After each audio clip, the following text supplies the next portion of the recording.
Ajax Amsterdam memamerkan debut latihan timnas Indonesia Maarten Paes menjelang pertandingan kontra Fortuna Sittard. Maarten Paes terlihat bersemangat dan serius menjalani sesi latihan tersebut. Debut latihan Maarten Paes diunggah langsung akun Instagram resmi Ajax Amsterdam. Terpantau Maarten Paes menggunakan seragam latihan The Golden Zonen, julukan Ajax Amsterdam. Maarten Paes terlihat serius menjalani sesi latihan pertama bersama Ajax Amsterdam. Meski begitu, sesekali senyum merekah keluar dari mantan penjaga gawang FC Dallas tersebut. Sesi latihan ini penting untuk Maarten Paes. Ia bisa saja mencuri perhatian sang pelatih, Fred Grim, untuk masuk dalam kesebelasan utama pada pertandingan terdekat. Dalam waktu dekat, Ajax Amsterdam akan berhadapan dengan Fortuna Sittard. Laga tersebut akan digelar di Johan Cruyff Arena, Amsterdam, Belanda, pada Minggu 15 Februari 2026 pukul 2 WIB. Maarten Paes bisa saja debut dalam pertandingan melawan Fortuna Sittard. Jika dimainkan, ia berpeluang berhadapan dengan kompatriotnya yang bermain di Fortuna Sittard, Justin Hubner.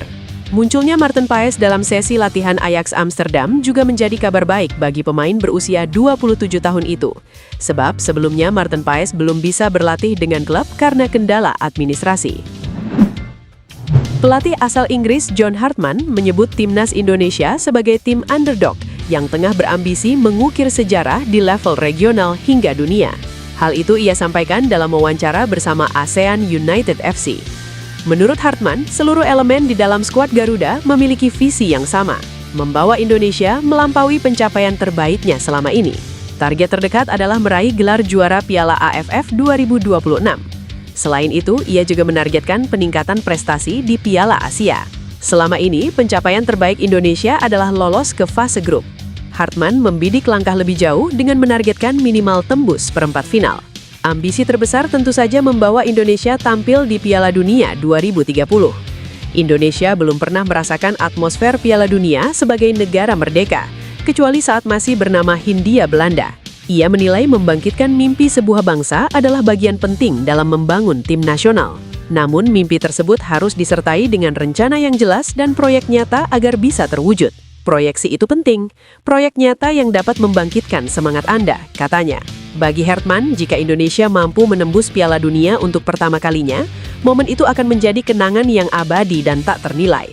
Ia menyebut kebahagiaan yang tercipta akan menjadi warisan sejarah bagi generasi mendatang. Setelah diumumkan sebagai pelatih timnas Indonesia, John Hartman diyakini langsung menjalankan salah satu perannya. Peran yang dimaksud adalah membujuk pemain-pemain keturunan kelas dunia agar mau dinaturalisasi menjadi WNI untuk memperkuat timnas Indonesia. Menurut anggota Exco PSSI Arya Sinulinga, John Hartman ditugaskan melobi pemain keturunan, sesuatu yang sebelumnya sering dilakukan Ketua Umum PSSI Erick Thohir beserta jajarannya. Lantas, siapa saja pemain yang belum berhasil dibujuk PSSI, namun berpotensi luluh ketika didekati nama besar John Hartman? Sosok Ian Maatsen dan Pascal Struijk berpotensi jadi nama yang dimaksud. Pascal Struijk dan Ian Maatsen bukanlah pesepak bola sembarangan. Tingginya harga pasar yang dimiliki keduanya menjadi bukti kualitas mereka. Ian Maatsen yang kini berstatus pemain Aston Villa memiliki harga pascar mencapai 32 juta euro atau setara 534 miliar rupiah. Sementara Pascal Struijk sudah bertahun-tahun eksis menjadi back top di Premier League dan Division Championship. Beredar kabar tim scouting PSSI sedang berada di Inggris, negara di mana Pascal Struijk. Penantian panjang untuk mendapatkan menit bermain di Ipswich Town akhirnya berakhir bagi Elkan Bagot. Bek jangkung timnas Indonesia itu untuk pertama kalinya diturunkan sebagai starter oleh Ipswich Town saat berhadapan dengan WREXM dalam laga babak keempat Piala FA 2025-2026 Sabtu dini hari WIB. Meskipun hasilnya tidak sesuai harapan, kesempatan bermain ini menjadi sinyal positif yang bisa membuka jalannya kembali ke skuad Garuda.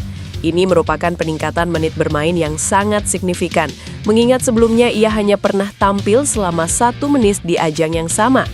Elkan Bagot sendiri bermain selama 73 menit sebelum digantikan oleh Jack Clark. Meski timnya kalah, menit bermain yang didapat oleh pemain 23 tahun ini adalah kabar yang sangat penting. Seperti diketahui, nama Bagot sempat masuk dalam daftar pemain yang akan dipinjamkan pada bursa transfer lalu.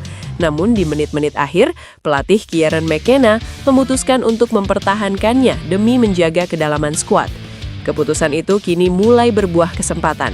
Dengan berhasil menembus tim utama dan mendapatkan menit bermain yang layak, peluang Bagot untuk kembali dilirik oleh pelatih timnas Indonesia, John Herdman, kini terbuka sangat lebar. Jika Bagot mampu mempertahankan momentum dan terus mendapatkan kepercayaan di Ipswich, bukan tidak mungkin namanya akan kembali masuk dalam daftar pemain untuk agenda FIFA Series 2026 pada bulan Maret mendatang.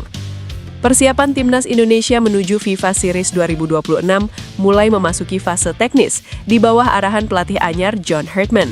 Meskipun belum ada pernyataan resmi terkait perubahan taktik spesifik seperti pressing tinggi, sejumlah indikator awal menunjukkan arah pendekatan permainan yang mulai dibangun menjelang turnamen internasional tersebut.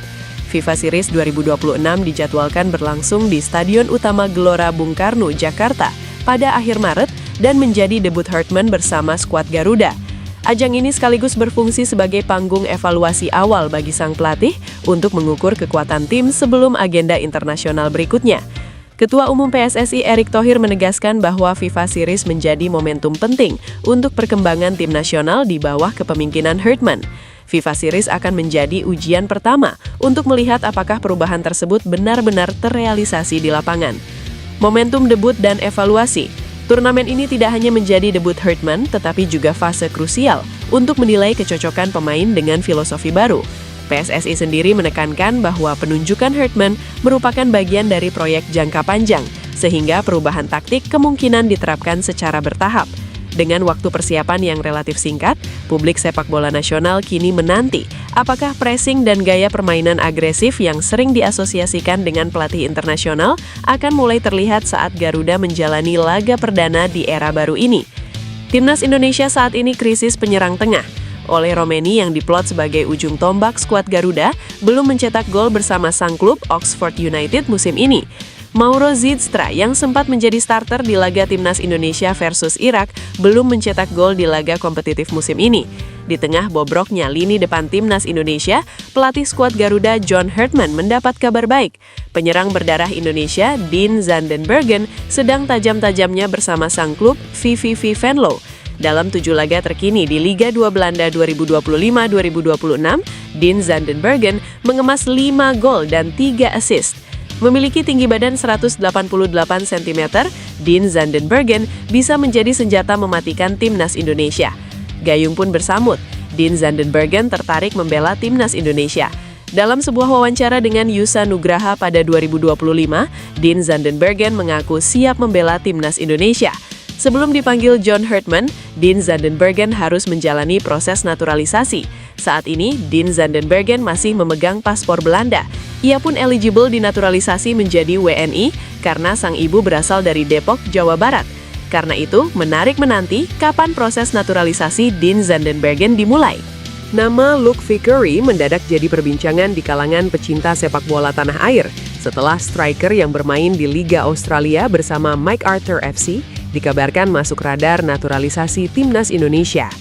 Pelatih baru Timnas Indonesia, John Herdman, disebut sudah menjalin komunikasi dengan Luke sebagai calon pemain baru skuad Garuda di masa mendatang. Dilansir dari beberapa sumber, garis keturunan Indonesia pemain 20 tahun tersebut berasal dari nenek pihak ibu, namun belum diketahui secara detail dari daerah mana sang nenek berasal. Luke Vickery saat ini membela klub A-League atau Liga Australia, MacArthur Bulls FC. Pemain yang baru menginjak 20 tahun saat ini merupakan warga negara Australia, namun dirinya juga dapat membela Amerika Serikat dan Indonesia karena garis keturunan keluarga. Total 20 pertandingan ia mainkan dengan rincian 15 laga di A-League dan 5 laga di AFC Champions League 2. Tak hanya bermain, pemain kelahiran 20 Oktober ini juga berkontribusi dengan catatan 5 gol dan 3 assist. Dengan postur mumpuni 183 cm dan karir yang terus menanjak, kehadiran Luke Vickery di Timnas Indonesia yang dapat bermain di semua posisi di lini depan tentu sangat dinantikan. Pelatih kepala Timnas Indonesia John Herdman mengungkapkan pengalamannya bekerja di bawah kepemimpinan Ketua Umum PSSI Erick Thohir. Juru taktik asal Inggris ini merasa mendapatkan dukungan penuh untuk memajukan sepak bola tanah air. Menurut John Herdman, keberadaan Erick Thohir memberikan energi positif yang sangat dibutuhkan oleh tim.